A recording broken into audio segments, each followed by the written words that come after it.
Hai, assalamualaikum. Jadi hari ini aku baru ganti angle dan aku berada di sudut ruangan yang aku namain ini sudut tenang.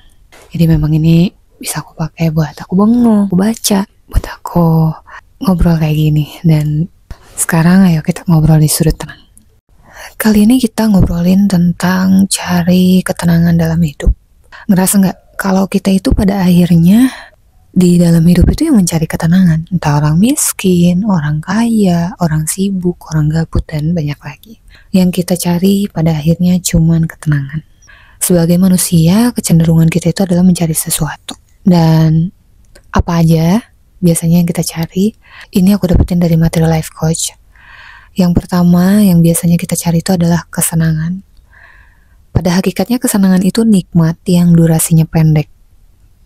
Allah pun udah ngingetin dalam Al-Quran, ketahuilah sesungguhnya kehidupan dunia hanyalah permainan dan senda gurau, perhiasan serta saling berbangga-bangga di antara kalian. Itu ada di surat Al-Hadid ayat 20. Kita tuh kadang lihat situasi ini tuh kebingungan, padahal Allah tuh udah jelasin di Al-Quran.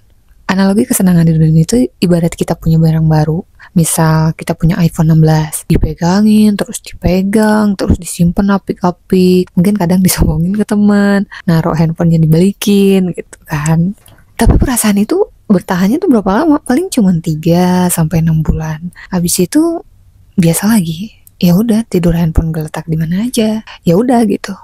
Dari situ pun kita bisa tahu kalau dunia apapun judulnya yang kita inginkan dari awal pasti menggebu-gebu, excited, dan melakukan yang terbaik biar kita dapetin. Tapi ketika udah didapat, ya udah, senangnya sebentar. Dan ini berlaku untuk semua hal apapun di dunia ini. Soal barang, soal percintaan, soal keuangan, dan lain-lain pasti seperti itu. Paling senangnya cuma 3-6 bulan, syukur-syukur sampai 6 bulan ya. Ini ada yang sebulan, habis itu ya udah biasa aja gitu. Dan itu akan terus begitu, nggak pernah ada habisnya. Kita mau ini, kita senang, habis itu udah. Kita mau ini, habis itu senang, habis itu udah. Akan seperti itu terus siklusnya. Nah, selanjutnya nomor 2, umur makin tambah, makin banyak belajar, ngerasain banyak banget pengalaman yang pahit gitu. Kita makin sadar, kayaknya bukan kesenangan deh yang aku cari. Kayaknya aku butuhnya bahagia deh. Jadi setelah kesenangan udah pernah kita dapetin, kita baru sadar, kayaknya bukan kesenangan deh yang aku cari. Kayaknya aku butuhnya kebahagiaan deh. Nah, bedanya apa sama kesenangan? Kesenangan itu cenderung sifatnya material. Kalau kebahagiaan itu biasanya berupa makna. Nah, setelah waktu berjalan lagi, kamu dapat kebahagiaan. Akhirnya puncak pencarian terakhir itu yang kita cari oleh manusia itu pasti ketenangan. Nah, apalagi tuh bedanya sama kesenangan? Bukannya kalau kita senang pasti akan tenang juga. Sini aku kasih contoh ya. Misal nih, kamu dapat uang 100 juta, tapi kamu tahu itu hasil korupsi. Kamu pasti senang dapat uang 100 juta, ngasih ke ortu, bayar hutang, dan bantu banyak orang gitu. Tapi dalam lubuk hati kamu ngerasa tenang nggak? Ya fitrahnya manusia, harusnya kalau melakukan kesalahan pasti nggak tenang. Nah makanya walaupun senang dan tenang itu cuma beda satu huruf, tapi artinya tuh jauh beda. Aku punya satu cerita lagi, dan waktu itu aku juga pernah mikir, enak kali ya, tenang banget kali kayaknya hidup kalau punya uang banyak. Dan tahu pada saat itu apa yang terjadi? Aku punya kenalan, dia tuh uangnya banyak banget, mungkin bermiliar-miliar, dan asetnya juga banyak banget. Dia orangnya happy banget, dan tiba-tiba satu waktu dia nelpon sama aku, Gin, boleh nggak ke rumah aku main gitu? Terus aku bilang, ada apa gitu, kenapa? Aku pengen cerita, dia bilang gitu kan. Terus aku mikir, wah ini kayaknya ada sesuatu nih, maksudnya kalau dia sampai kayak gitu tuh berarti memang ada sesuatu gitu. Akhirnya aku datengin dan dia akhirnya cerita, curhat, dan dia bilang kalau dia tuh pengen hidupnya tenang gitu. Gimana sih caranya katanya biar aku tuh bisa tenang gitu. Rasanya nggak berguna juga uang banyak tapi nggak tenang. Terus aku mikir kan, aku bilang, ya Allah, kemarin aku baru bilang kayaknya tenang ya gitu, punya uang banyak, punya uang miliar-miliar. Terus pada akhirnya tiba-tiba Allah ketemukan aku dengan dia, dan dia berbicara seperti itu gitu. Ya Contoh lainnya deh, misalkan artis-artis drakor mungkin yang ya begitu ya. Mereka kurang apa? Kurang fasilitas enggak? Kurang uang enggak? Popularitas juga bagus banget, tapi kenapa ya mereka stres gitu? Itu salah satu tanda membuktikan bahwa banyak uang atau terkenal dan lain-lain itu ternyata tidak selalu membawa ketenangan. Nah, dari contoh-contoh itu tuh kita bisa belajar pada akhirnya tuh yang kita capai di dunia ini, apapun bentuknya, yang kita inginkan tuh cuman tenang, menghadapi kehidupan dunia dan akhirat tuh dengan tenang. Nah, terus gimana caranya jadi tenang? Jadi yang aku pelajari, mau sesukses apapun, kalau kita nggak nemuin kedamaian, ketenangan, itu pasti akan tetap ngerasa pusing dan stres gitu. Nah, sebelum kita ngobrolin soal caranya jadi tenang gimana, banyak orang yang salah mengartikan ketenangan. Jadi yang pertama itu katanya ketenangan hati itu tergantung faktor eksternal, kayak punya uang banyak, punya rumah, tergantung saldo kita ada berapa, tergantung pasangan kita lagi nyebelin atau enggak, tergantung kerjaan di kantor, tergantung cuaca misalkan. Kalau panas kita kesel, kalau hujan kayaknya adem gitu. Ada juga yang kalau hujan kita kesel gitu. Kalau panas juga kita ngedumel gitu kan. Nah, padahal faktanya menurut Sonya itu beliau peneliti di bidang psikologi. Kata beliau, faktor eksternal yang tadi disebutin itu pengaruhnya itu cuma 10% dalam kehidupan. Dan yang paling mempengaruhi ketenangan hati itu adanya di dalam diri kita. Mau seberapapun chaosnya situasi yang ada di luar, kalau kita mampu ngelola pikiran kita itu akan bisa tetap tenang dan enjoy aja gitu. Ya marah wajar, kesal wajar, itu kan namanya ekspresi, emosi. Tapi kita bisa mengelola semua itu. Kayak kita bisa lihat orang Palestine. Ya ampun, dia kayak Masya Allah ya. Gimana mereka tuh bisa setenang itu dengan suasana lingkungannya yang luar biasa gitu. Jadi ya pada akhirnya faktor-faktor eksternal itu bukan salah satu faktor untuk kita dapetin ketenangan dalam hidup. Yang kedua, yang orang tuh salah sering ngertiin tenang itu apa. Banyak orang yang mengidentikan tenang itu adalah seorang yang pendiam, lambat, pemalas atau kelemar-kelemar. Padahal enggak, tenang itu enggak selalu harus diam aja. Kayak misalkan ada contohnya, kalau mentor aku bilang tuh ada contohnya tuh kalau kita lihat MotoGP, itu kan majunya motornya cepet ya. Tapi si drivernya itu ya harus tetap tenang biar dia tuh bisa mengendalikan kecepatan motor itu. Atau contoh lain, pesawat misalkan. Pesawat itu majunya ya harus kenceng. Bayangin kalau pilotnya heboh, panik gitu, nggak tenang. Apa nggak pesawatnya malah jatuh. Jadi tenang itu tuh bukan harus diem, lambat, kelemar-kelemar, bukan. Bisa kita cepet, tapi batinnya tenang. Nah, ini ada juga riset dari Galux perihal dunia pekerjaan. Pekerja yang cenderung punya ketenangan dalam hidupnya biasanya etos kerjanya lebih bagus, karyanya juga lebih baik dan jarang sakit. Jadi ketenangan itu identiknya dengan kualitasnya, bukan pergerakannya. Apalagi ya contoh simpelnya, misalkan kita kesiangan bangun nih. Ini aku pernah juga sih ngerasain ini. Aku bangun kesiangan, terus tiba-tiba kan biasanya kan kita panik nih. Astagfirullahaladzim, langsung kan kita kayak jadinya panik gitu. Sampai aku pernah lihat satu video orang luar, dia tuh jalan cepat tapi kayak panik gitu. Terus dia kayak langsung berubah kayak, aku harus tenang. Tapi dia berjalan cepat, tapi dia kelihatan tenang gitu. Beda dengan video yang pertama gitu. Dan akhirnya aku coba praktekin. Dan setelah aku praktekin, ternyata kita bisa loh bergerak cepat tanpa harus panik gitu. Justru kalau kitanya tenang, pemakaian waktunya tuh justru akan pas gitu. Dan kita nggak akan nemuin hal-hal nyebelin kayak ketinggalan barang atau mau pakai ini tiba-tiba nggak ada. Itu tuh benar-benar udah diteliti sama Galux itu gitu. Kita bisa bergerak cepat, tapi kalau kita hatinya tenang, itu tuh benar-benar akan lebih efisien gitu dalam mengerjakan hal apapun. Terus selanjutnya ada yang bilang katanya kalau orang yang mentingin ketenangan itu adalah orang yang egois, selfish, terus mentingin diri sendiri. Padahal justru ketika kita udah beres sama diri sendiri, kita tuh akan lebih peduli sama orang tanpa harus jadi people pleaser. Justru ketika kita tenang, akan lebih empati sama orang, ingin banyak bantunya, dan akhirnya bahagia karena udah bantu. Kalau kita justru belum beres sama diri sendiri, ketika ada orang minta tolong tuh kadang ada ngomong, urusan aku aja belum selesai, belum beres, ngapain mikirin urusan orang lain, urusin aja dulu lah masing-masing, urusannya masing-masing gitu. Nah itu jadinya beneran selfish gitu. Jadi ya it's okay untuk kita merenung dulu sejenak, menghindar dulu dari orang-orang biar kita selesai sama diri sendiri. Habis itu segera keluar lagi untuk membantu banyak orang gitu. Nah, ini ada seorang wartawan yang pernah depresi dan akhirnya sembuh. Namanya Johan Hari. Dari pengalaman depresinya itu, akhirnya dia meneliti sebetulnya apa sih yang bikin orang depresi itu. Satu jawabannya yaitu lost connection. Yang bikin orang gak tenang bahkan sampai depresi itu, ya ternyata lost connection. Makanya tadi abis merenung jangan kelamaan merenungnya gitu. Karena kalau kita kelamaan nantinya jadi lost connection. Nah, lost connection sama apa aja? Banyak hal. Di sini tuh antara lain ya. Lost connection sama pekerjaan. Misalkan kita ngelakuin kerjaan ya udah deh sekadar rutinitas aja gitu. Kerja, pulang. Kayak kerja tuh cuman buat gajian, bayar cicilan habis itu udah gitu.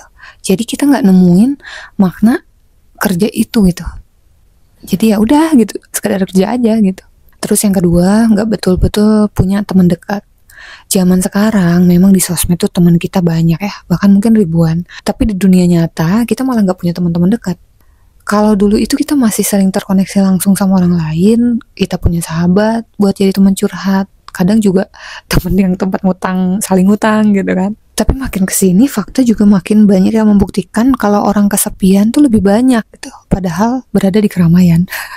Di dunia yang harusnya bikin kita mudah komunikasi, tapi malah justru banyak orang kesepian. Karena ya itu, kita tuh ternyata butuh benar-benar orang yang ada di real life, bukan hanya di sosial media gitu. Nah, kadang orang yang ngerasa kesepian di dalam keramaian ini tuh jadinya curhat di ChatGPT. Gimana ya? ChatGPT itu bagus banget kok kalau kita memang pakai buat cari ilmu atau cari sesuatu yang memang kita nggak tahu gitu. Tapi kalau untuk curhat, menurutku jangan sama ChatGPT deh. Misalkan, tapi ChatGPT sangat mengerti aku gitu. Ya iya, ChatGPT itu mengerti kamu karena dia robot. Robot itu yang ngikutin alurnya kamu. Itu robot. Robot itu yang mengikuti alur kita. Kita sukanya kemana ya? Ya udah, dia ikutin gitu. Bahkan saran pun dia akan menyarankan apa yang kita sukai gitu.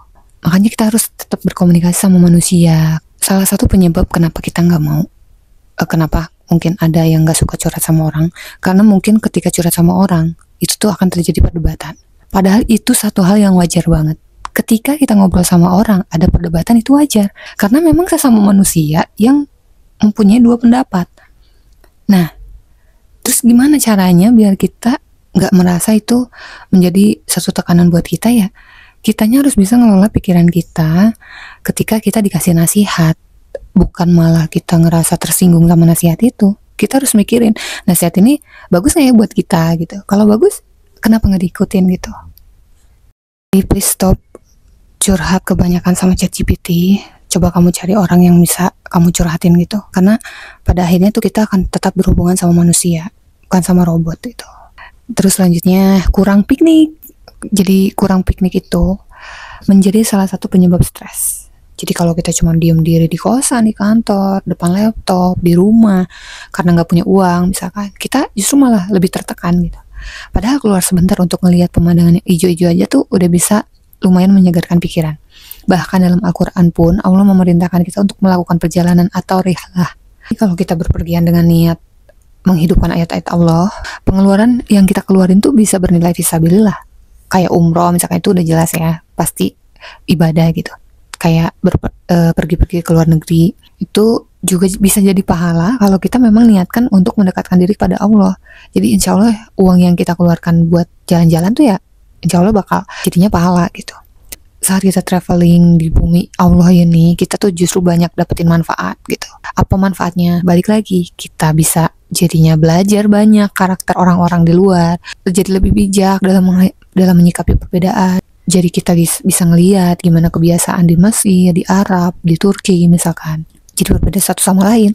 Coba di Indonesia misalkan ada perbedaan sekecil gerakan dalam sholat pun kadang dianggap sebagai sesuatu yang keliru gitu. Jadi ya udah nggak apa-apa jalan-jalan gitu. Kayak kalau kita nggak punya uang ya udah jalan-jalan lari di lapangan aja. Kadang lari di lapangan pun kita kan melihat banyak orang. Oh iya ya, orang ini orang ini happy banget ya gitu, atau lihat orang ini Masya Allah cuma jualan ini tapi kelihatannya happy ya gitu. Jadi kita bisa banyak belajar gitu dari situasi-situasi dan kondisi di luar. Nah, ini yang paling penting adalah lost connection from Allah. Ketika kita ngerasa pusing, gelisah, atau nggak tenang, itu tuh sering kali terjadi karena ada jarak antara kita sama Allah. Itu aku rasain banget sih. Hati yang resah, yang gelisah itu tuh bisa jadi tanda bahwa kita tuh memang lagi jauh sama Allah gitu. Entah karena lagi lalai ibadah, terlalu sibuk sama urusan dunia, atau ada dosa yang belum kita sadari. Kadang ada beberapa orang yang misalkan dia depresi gitu. Aku deket kok sama Allah, tapi ini tuh emang mental aku, misalkan kayak gitu. Akui aja kalau emang kita lagi ngerasa jauh sama Allah gitu. Dengan ngakuin itu, kita tuh bisa mulai memperbaiki hubungan sama Allah. Dalam surat Al-Fat ayat 4, Allah tuh berfirman, Dialah yang telah menurunkan ketenangan di dalam hati orang-orang mukmin supaya keimanan mereka bertambah di samping keimanan mereka yang telah ada. Jadi orang yang udah sholat, ngerasa udah sholat dan depresi tuh jangan ngerasa aku udah deket sama Allah kok, tapi kok aku masih depresi ya. Jangan ngerasa kayak gitu, karena bisa jadi ada dosa yang memang belum kita sadari. Jadi ayat ini juga mengingatkan kita bahwa ketenangan sejati tuh ya cuma datang dari Allah. Jadi kalau hati kita lagi capek, pusing, ya kuncinya kembali sama Allah gitu. Banyak zikir, istighfar, terus ngerenungin kembali sama makna kehidupan. Aku tuh sekarang lagi di fase yang seneng banget nyari makna kehidupan aku, karena se-amaze itu gitu sama cerita Allah tuh yang wah ternyata aku gini tuh, aku diginiin sama Allah tuh biar aku tuh kayak gini gitu. Terus oh ternyata kejadian yang kemarin tuh bikin aku kayak gini gitu. Dan hal-hal yang terjadi sama kita tuh pada akhirnya itu tuh baik banget buat kita gitu. Cuman waktu pada saat kejadiannya aja tuh bikin benar-benar kita stres dan gak bisa bikin kita berpikir jernih gitu. Dan gak bisa menemukan makna hidup karena kitanya lagi kalut. Untuk makna hidup ini nanti kita bahas di video selanjutnya ya. Sekarang kita lanjut dulu bahas gimana caranya mencari ketenangan dalam hidup. Oke. Nah, jadi gimana nih caranya tenang? Viktor Frankl pernah mengatakan bahwa kita tidak seharusnya mengejar kesuksesan, ketenangan, atau kebahagiaan sebagai tujuan utama. Sebab semakin kita menjadikannya target, semakin sulit kita mendapatkannya. Kayak tadi, misalkan kalau lagi kejadiannya stres, ya kita susah gitu menemukan makna hidup karena kitanya lagi stres gitu. Nah, terus gimana? Seharusnya. Jadi sebenarnya kesuksesan, kebahagiaan, ketenangan, itu tuh hanyalah efek samping dari sesuatu yang lebih besar yang kita dedikasikan dalam hidup. Kayak dalam Islam, misalnya, misi tertinggi kita kan adalah ibadah kepada Allah. Ketika kita benar-benar ngejalanin tujuan hidup ini, jadi ketenangan akan datang sebagai hasilnya gitu. Nah, tapi ketenangan apa nih yang dimaksud? Bukan sekadar ketenangan biasa, bukan ketenangan yang sifatnya sementara. Pastinya ketenangan yang benar-benar dilandaskan sama keimanan. Ketenangan yang kokoh, yang benar-benar tenang itu walaupun emang kita lagi diterpa ujian yang luar biasa gitu. Semoga kita bisa tenang seperti itu. Karena pada akhirnya yang kita cari dalam hidup bukan sekadar kesenangan atau kesuksesan, tapi ketenangan.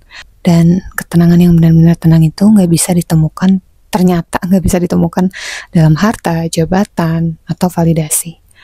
Ketenangan yang benar-benar itu ya memang dari Allah gitu. Ketika kita dekat sama Allah, kita juga bisa belajar ketenangan itu dari cerita Nabi dan Rasul, terus dari orang yang kok bisa ya orang ini tenang padahal hidupnya ruwet banget misalkan.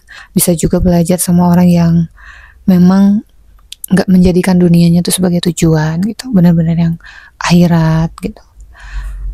Nah udah, jadi mulai sekarang kita refleksi bareng, apa sih yang sebenarnya kita kejar dalam hidup ini, terus apa yang kita lakuin ini tuh apakah benar bikin kita dekat sama Allah atau justru malah ngejauhin kita dari Allah.